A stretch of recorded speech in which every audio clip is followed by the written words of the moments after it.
Hi Sailors, எல்லோரும் எப்படி இருக்கீங்க? நல்லா இருக்கீங்களா?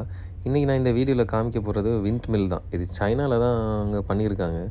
கடல்லையே வந்து ஃபுல்லாக விண்ட் மில்லை போட்டு அந்த ரிசோர்ஸை வந்து அவங்க யூஸ் பண்ணுறத பார்க்கும்போது ரொம்ப ஆச்சரியமாக இருக்குது. ஏன்னா நம்ம சைனா சாப்பு அப்படின்னு சொல்லி ஒரு போர்ட்டில் இருந்து டிபார்ச்சர் ஆகிற டைம் தான் இந்த channel போயிட்டுருக்கும்போது Stafford side board side போகிற இடத்துல எல்லாமே இதோட சென்டராக நாங்கள் கப்பல் போயிட்டுருக்கோம். 2 சைடும் போர்ட் சைடும் ஸ்டார்போர்ட் சைடும் இந்த விண்ட் மில் வந்து இது பண்ணியிருக்காங்க, அரேஞ்ச் பண்ணியிருக்காங்க.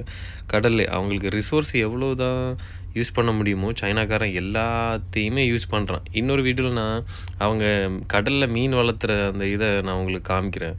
அதுவும் செம்மையாக இருக்கும். ஏன்னா ஃபீடை தண்ணி சேஞ்ச் பண்ண தேவையில்லை, ஃபீடு மட்டும் பண்ணால் போதும், ஆட்டோமேட்டிக்காக வந்து மீனுங்க வளர்ந்துடும். அப்போ அந்த ஐடியாலாம் அவங்க போட்டிருக்காங்க. நிறைய ஐடியா அவங்க பண்ணுறாங்க. இதை பார்க்கும்போது ரொம்ப ஆச்சரியமாக இருக்குது, அவங்க எவ்வளோ யூஸ் பண்ணுறாங்கன்னு.